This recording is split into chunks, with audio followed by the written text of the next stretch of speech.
Welcome, welcome. We are back. Ball up top. We have a very special guest, Vince Goodwill, NBA writer, Yahoo Sports, host of The Good Word.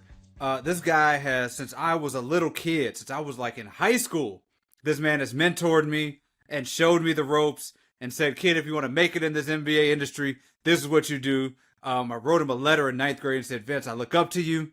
You're one of my favorite journalists, beat reporters, sports journalists of all time. And he said, kid, just stay under my wing and I would take you places. Vince, welcome to the show.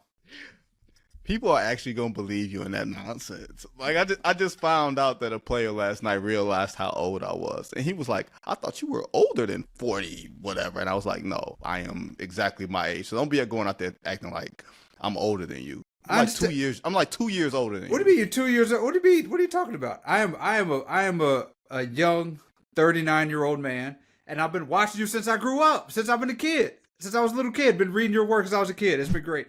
But anyway, so let's talk about the sporty ball, the basketball of the week. Vince, you're in Minnesota, right? You're in Minneapolis right now. Yep. What's going on? Tell me, first of all, before we get into all this, tell me the scene. Tell me what's going on. As we know, Stephen Curry, hamstring injury. You just left the Steve Kerr presser. I want to know what the vibes are in Minneapolis from both sides, from the Warriors dealing with the Steph thing and winning game one, and also the Timberwolves having a rough first game also. Well, look, I mean, we could talk about the Timberwolves going full Looney Tunes in game one. You know what I mean? But like, you miss more three-pointers that looks like a freeway, I-20. You know what I mean? Than it does a three-point percentage. But I think the scene with Golden State is far more compelling at this point because you have so many factors at play here, David. You know, you're building around an old player. Mm-hmm. And when you build around an older player as magnificent as Steph is, injuries are baked in. But this one feels a little bit different because you could see early on in that game, and it played out throughout, they can win this series. Mm-hmm. Like, healthy Steph, it's not just a game in Minnesota played like an immature bunch, but this is not a series where the Warriors were going to be overmatched, especially with Jimmy Butler as a secondary ball handler. So Steph being out for at least a week. I don't think it's going to be just a week, at least a week. And Steve Kerr was basically saying, like, hey, everybody's going to have to do more. Draymond's going to have to do more. Jimmy's going to have to do more. Someone said, are you going to have to win for him for Steph? And he was like, dude, Steph is the reason why we're here. He's Tim Duncan. He's Michael Jordan. Like, he's the guy. He's the reason why all of us have 4 championships and have all of this. And that's why I think, David, it's important to remember this Golden State franchise was a way station before this dude got there. Yeah. And turned them into something where now the expectation is to be playing in May, in June. And that's why this injury is so potentially devastating.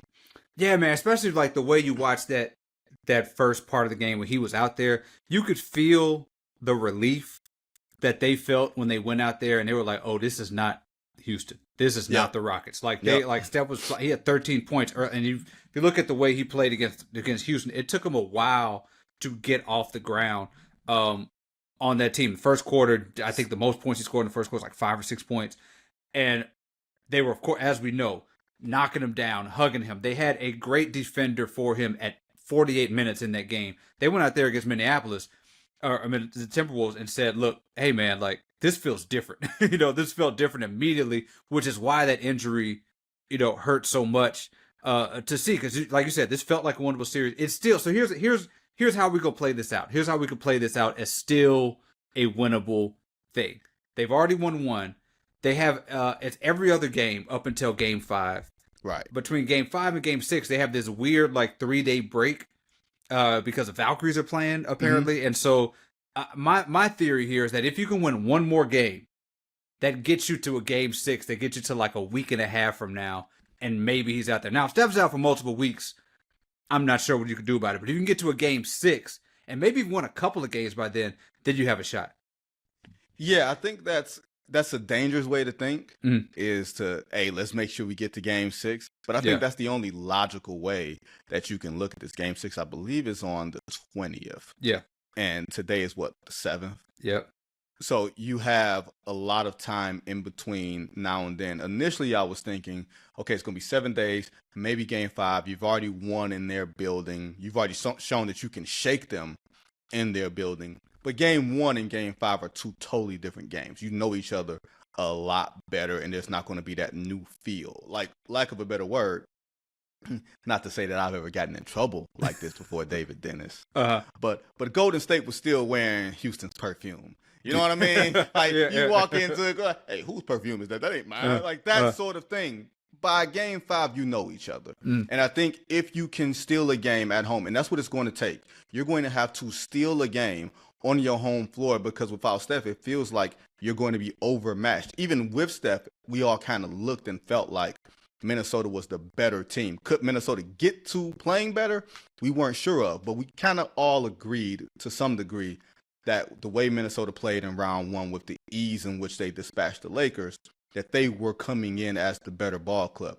Now you have to look at it and say, if we get to a game 6 and Steph comes in with fresher legs, but here's where it gets tricky, David. That's a hamstring injury. Yeah. That's a running, cutting, stopping, starting, torque injury. And that's the beauty of Steph's game. He's not a standstill shooter. So even if he does come back, if it is game 6, you're wondering how close to 100% he's going to be. But I tend to agree with you. You got to at least win one game and get to a game 6 and maybe a game 7, and then you kind of go from there. You mentioned the Lakers. Don't you feel when you watch this game like, man, Lakers are really bad? Like, did you feel like that? Like this Minnesota Timberwolves team was putting up numbers. They were blown by everybody, and they had 31 points in the first half. Now I know there's the rust, I know there's missing threes, but this night and day between this Lakers team, this Lakers defense, and this Warriors defense. That Lakers team, boy, they got a lot of work to do. And this was like an extra loss for the Lakers watching the way that Minnesota came out of this after the way they played against them. I don't know if I'm allowed to say this phrase, but it's on the Boondocks. The Lakers defense is booty butt cheeks. That's what that was. Like, LeBron couldn't defend. Austin Reeves couldn't defend. Luka doesn't defend. Yeah. They got everything they wanted, which was why it was so puzzling to watch the Timberwolves jack up 3 after 3 after 3 when you're like, wait a minute, there's nobody down there, Ant. Yeah. Why are you taking these threes? Get downhill, get down floor. But you understand, not only was the Lakers defense really bad, the Warriors defense is really, really good. They're best in defensive efficiency since Jimmy Butler has gotten there. Yeah. And the numbers, it doesn't seem like it is because they don't have this monstrous shot blocker, or they don't get out in the open floor with all types of steals and everything else, but they're very solid. They keep you in front of them. They grab defensive rebounds. They don't make a lot of mistakes. And that's something that the Timberwolves are going to have to adjust to, not just for game 2, but for the rest of the series. If they beat themselves, the Warriors are going to beat them. Yeah. Yeah, I mean, that's the thing. Like, the Warriors, that defense is just so good. Like, you could see some low score. They just got out of a mud fight with the team, and they can get into another one, and they're not afraid to do it. The concern is, can the Timberwolves do that as well? Because, like, I mean, Julius Randle, you're not bullying folks like you were bullying that Lakers team. And the Warriors, with Steph, have figured out they'd already know how to get Rudy Gobert out the court. They know how to annoy him and all that stuff. Without him, that's a little bit more tough. But, I mean, I thought it was an uphill battle for that Warriors with Steph. Watching game 1 felt like, oh, they could actually like really dominate this series. Now I think they still have a shot without him, but it'll be interesting to see what it looks like game 2. Now, the other thing I want to talk about, I originally was going to talk Steph with you anyway, because of the series that he had against Houston, was one of the more intriguing series that he's had. I don't think we've seen him be defended as well in a series as we've seen him with Houston, and he's still, by the end of it, like, just tore their tore their hearts out their chest. Now, you have been, like, you are like... I know where it's going. I know where we're going. Look, you are our sort of, the old days were the old days, and I love them. That's the thing. You took you a little while to come along to Steph being better than Isiah Thomas, right? Say what now? Oh, you have not. So you are not still Steph over Isiah Thomas. You're still not there. I'm not going to argue against you, but I have my own belief system. Okay, what is it? Tell me what it is. My belief system is this, and this is not anti-Steph for those who like to think I operate in those rooms. My argument is pro-Zeke, and it's pro-Zeke in the way that Zeke did not play in a system and with players that benefited his best individual skills. He played in the system that benefited his leadership. Okay. And that team was low in pace when Isiah was an uphill, fast-paced point guard, and you had to play with the plotters, the Lambeers, the James Edwards, the Mahorns, the Sallys, guys like that. That type of system has a limit to it. Okay. And you can play an entire regular season with that and win a lot of games. And then what happens? It's the playoffs. You're going against Michael Jordan, the greatest player ever, and you say, you know what, Zeke? You haven't played like this all year, but can you give us 35? With Michael Jordan guarding you. Can you imagine how frustrating it would be if Steph Curry played in a slow-down system that did not allow him to shoot threes in abundance? And then you tell him on May 25th, hey, Steph, you know what? All year we've been telling you don't shoot the 30-footers. Now can you break open glass and do it? I think the discussion, or at least from people who like to champion the numbers, look a little different. And when you look at Steph's Hall of Fame teammates, they look a little bit different than Zeke's teammates. I'll tell you that much. That's all cute. Tell me definitively right now. Where are you on this? Don't give me the little light skin squint. Tell me where it is right now. What's a light skin squint? Don't give me the squint right now. Tell me what it is right now. Is Isiah Thomas? Are you still holding on to Isiah Thomas as a better point guard than Wardell, Stephen Curry? Are you putting them in the all-time list? You would put where is Isiah on your all-time list? Where is Steph on your all-time list? Is one above the other? The list goes like this: Irvin Magic Johnson, number 1. Isiah Lord Thomas, number 2. Steph is 2A. Oh, don't give me that. Don't give me that. Don't give me that. I don't want to. So Isiah Thomas. I'm putting. So you say Steph is 3. Steph is 3 behind Isiah Thomas. That's pretty much what you're saying. Sure. Okay, so you have Steph Curry. So I was coming here prepared to have a conversation of asking you, what could Steph possibly do to leapfrog Magic? But clearly it's nothing because he ain't even leapfrog Isiah Thomas in your eyes. I will say that Steph is and Steph took offense when I've said this to him before. Of course, because Steph is petty as all hell. But Steph might be a greater system than Magic. He's not a better point guard. And I don't think there's anything he can do to become a better point guard. Like, my argument is never about, well, longevity, you wound up catching him. How great are you when you are at your absolute best in your peak? That's what I'm going to judge you on as far as where you sit. I'm taking the best 3-year, 4-year stretches of Magic, the best 3-year, 4-year stretches of Steph, and I'm still saying Irvin just because, man, Irvin could beat you in like 5 or 6 different ways. Steph is going to devastate you with the ways that he does it. But Irvin's a little more versatile, in my opinion. And that's where, and Zeke can play you in a mud fight too. Like Zeke wasn't playing pretty. He didn't win pretty, but he could play pretty, and he won pretty. He won ugly in a way that no other point guard has ever won ugly. Okay, I'm not going to even contest this anymore. I know you're reeling. Isiah Thompson sat on the bench in a little bit at Game 6, and we still don't have an answer for that. Jalen Brunson had, I understand. We'll give you that. Are you calling me a Piston fans for these dudes? I'm just saying. I understand. There's a little. We all got to heal from our past things. So here's the thing. So let's move on to the Eastern Conference teams that are still around. Let's move on to the Eastern Conference team that is. You're insane. But let's put a bow on the Pistons because you have been traditionally grown up as a Pistons guy.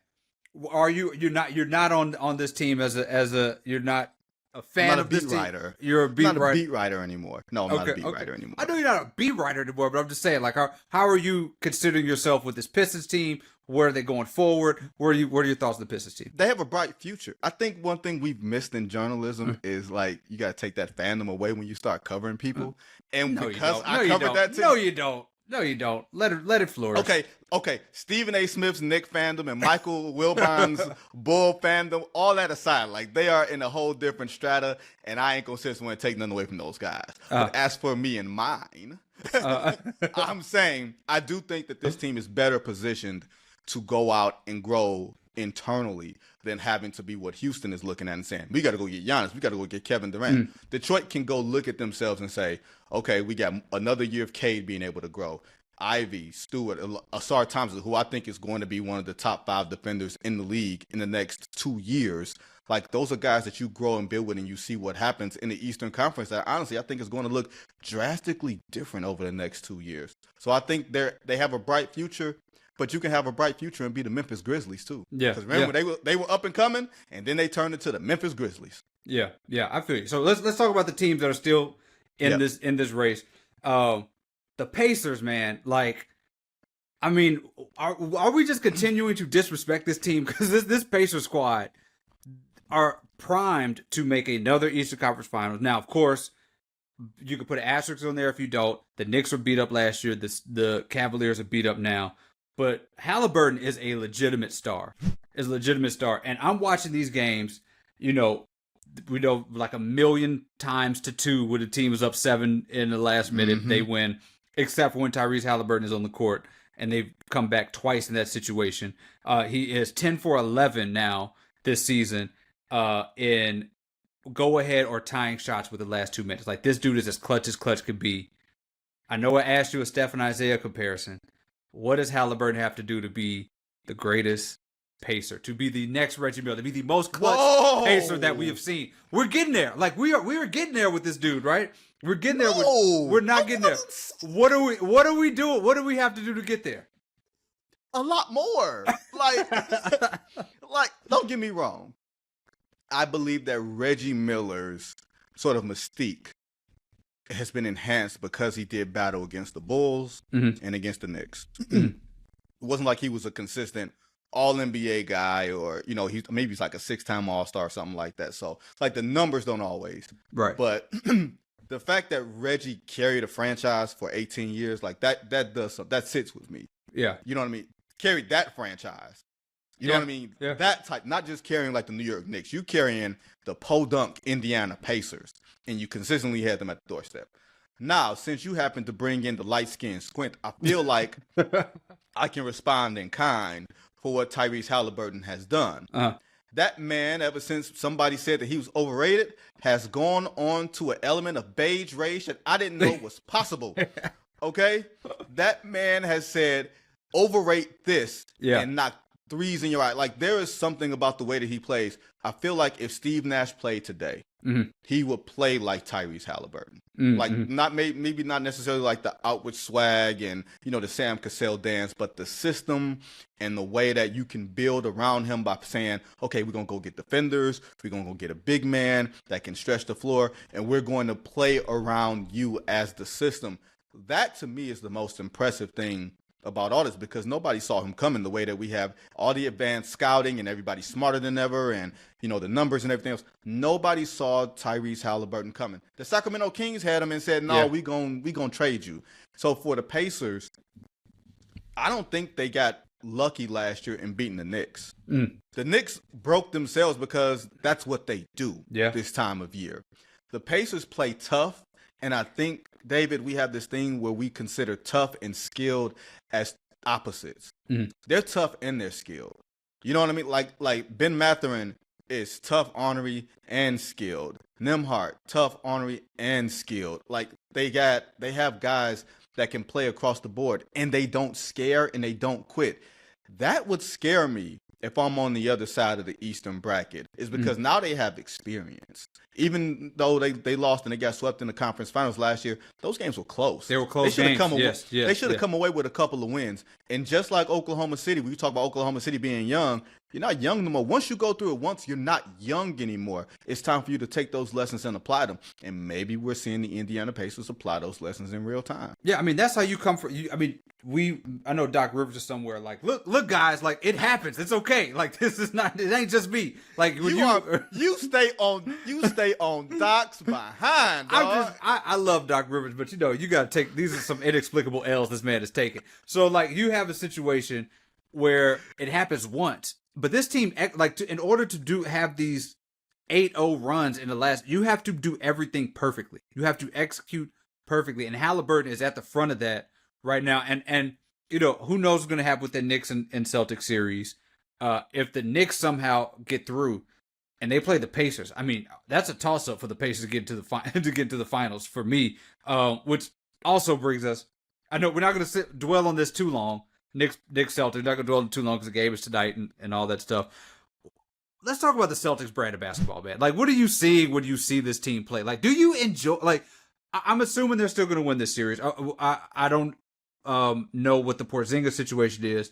And in general, though, like before we get to the actual brand, like I've said all season, I'm not just penciling the Celtics in for a couple reasons. One is that they lose to worse teams. Like that. How many times do the Celtics actually beat teams that are better than them, and they also lose to teams that are worse? Like you go back to the Heat, there's no excuse for them to lose to that Heat team. Yeah, they probably should have beat the Warriors in the finals. They lost that Heat team in the bubble.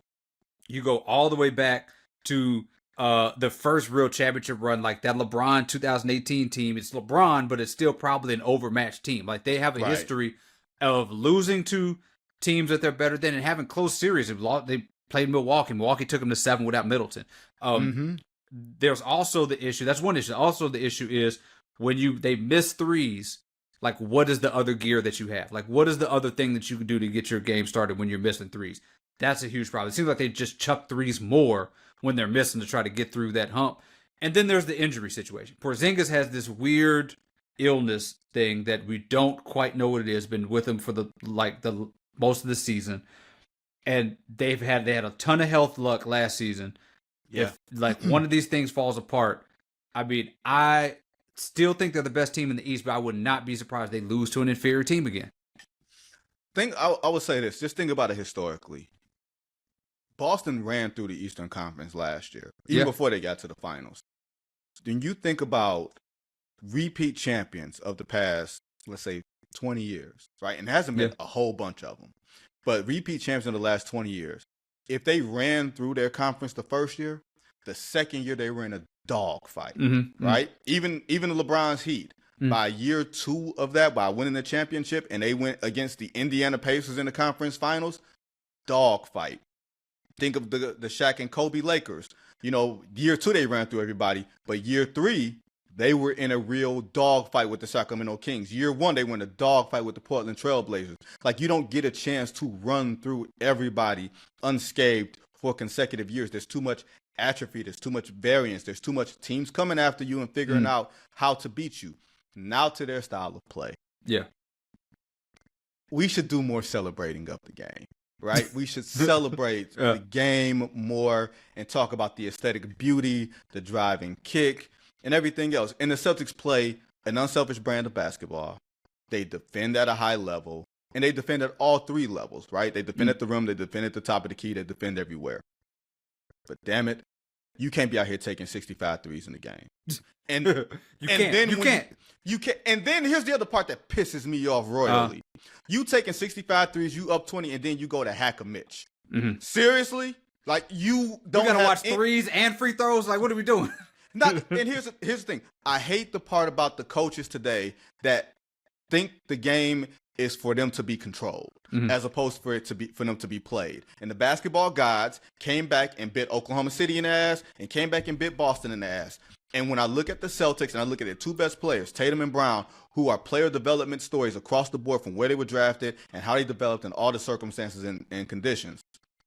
Jason Tatum, his go-to play is no matter, you can have Muggsy Bogues guarding him. Dribble, dribble, dribble, step back. How about put your head down, get to the basket, force the issue. He's supposed to take these playoffs by the scruff of its neck and say, Steph, this ain't your league. Jokic, this ain't your league. Shea, this ain't yours. This is nobody else's league but mine. It was tailor-made for him to do, and look at what he's doing now. He's struggling in the playoffs, and that's why the Knicks are up and possibly feeling like they can win this series, even though they have no business winning more than a single game. Yeah, there was a play at the end of game 1 where I was like, I've not been a rule change guy for threes, but there was like about halfway through that fourth quarter, I was like, we got to change the rules about these 3 points. What happened? Like, what happened? What happened? Like, there was it?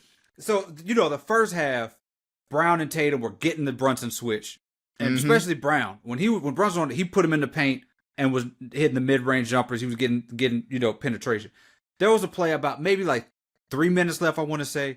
Tatum has Brunson on him, right? He blows by Brunson, steps back to the 3-point line, kicks it to the corner. I forgot who was in the corner. Maybe Drew Holiday. Passes it back to him.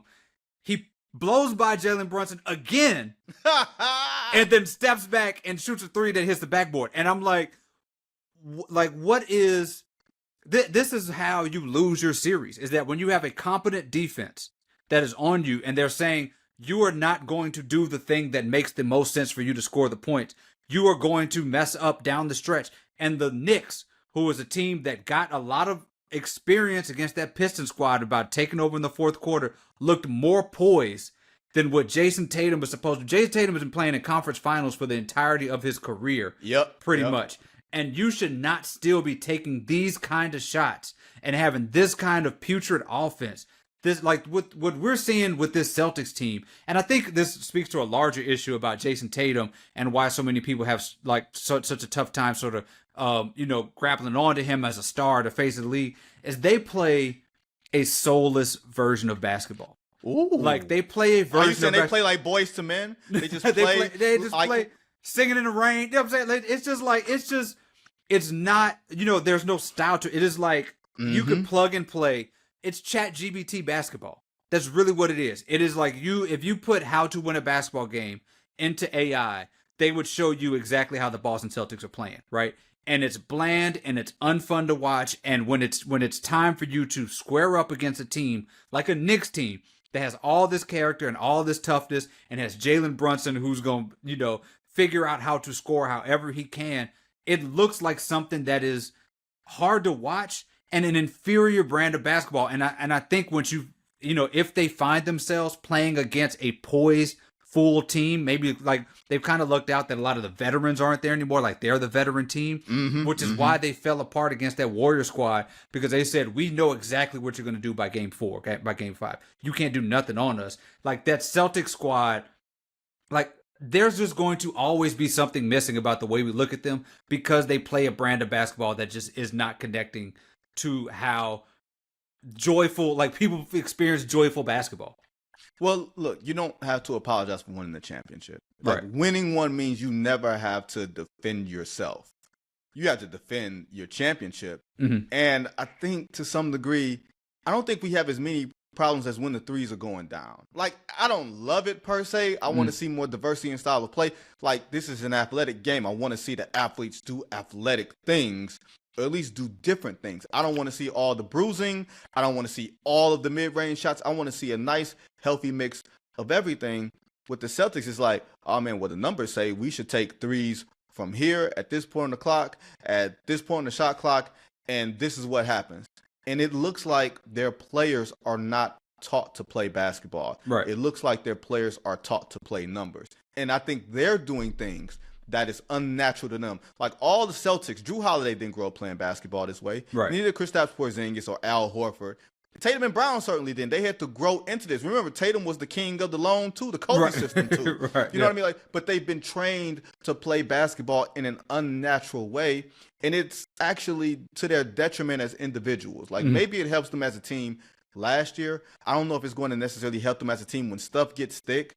The hardest thing to shoot is the three-pointer. Yeah. When the game is physical and it takes away your legs, them threes start clanging. Them threes start hitting the front rim, and you got to figure out an alternative way to score, and including getting to the line. Like, this goes against everything that we've taught basketball to be and that we want basketball to be. Which is why the margin with the Celtics always decreases. Like, they always do, even in winning a championship, they always do a little bit worse than you think they're going to do. You know what I'm saying? Like, they always do. Last year, they ran through everybody. Last year, they went through unscathed. Last year, they ran through everybody, but also at the same time, they played the Pacers. They swept them. They played the Pacers a little bit closer than you thought they would. You know what I'm saying? Agreed, like, you had these moments where it was just like a little, like, you will go into that series against the Cavs also, against the Pacers, and you're like, they're going to blow by these guys, and they win all the games, but it was still a little, like, about 25% closer, maybe 20% closer than you thought it would go into the series. And I think when you find a team that's evenly matched with them, whether it be an OKC,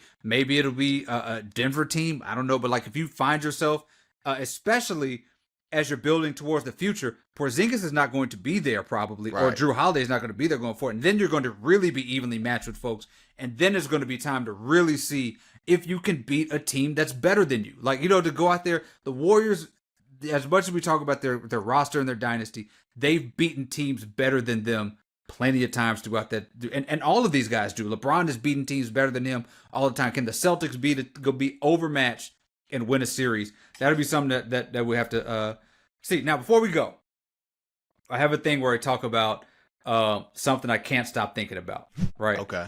And so this picture has stuck with me from the last couple nights, and it has been on my mind. No. Can we get this picture that we have? What do you think? What do you think I've got going on? I don't know if you know. What is this picture that's got going on?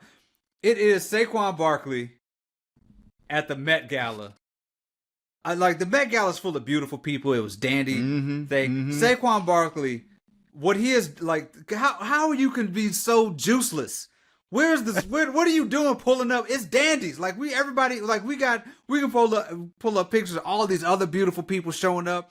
Don't come up here looking like this, man. What is going on with Saquon Barkley? Vince, what were you pulling up to in the Met Gala?